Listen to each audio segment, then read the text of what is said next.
জিয়ারত করলে লাভ না ক্ষতি? প্রশ্নটা হলো জিয়ারত করলে লাভ না ক্ষতি। প্রথম কথা হলো জিয়ারতে কোন নিয়তে যাবেন।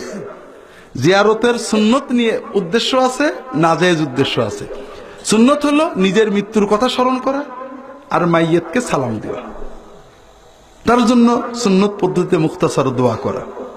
এই জন্য গেলে আপনার লাভ আছে, মৃত্যুর কথা মনে হবে, মাইয়েতকে সালাম দেবেন, আপনার সওয়াব হবে, মাইয়েতের দোয়া করলেন, আল্লাহ কবুল করলে সওয়াব হবে।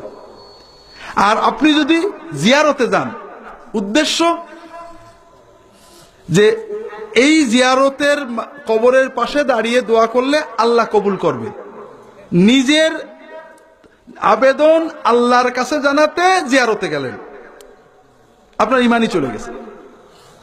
কারণ আপনি যদি এখানে বসে দোয়া করেন আল্লাহ তো শুনবে না।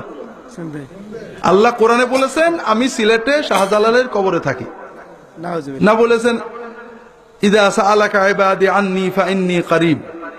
আল্লাহ বলছেন আমার বান্দা আপনার কাছে আমার কথা জিজ্ঞেস করলে আমি বান্দার কাছে আছি, আমার বান্দা আমাকে যেখান থেকে যে অবস্থায় ডাকে আমি সঙ্গে সঙ্গে সাড়া দিই। তাহলে আপনি যখন মনে করলেন যে আল্লাহ এখানে ডাকলে শুনবে না, ওই জায়গায় গেলে শুনবে, তাহলে তো আপনার ইমানই নষ্ট হয়ে গেল।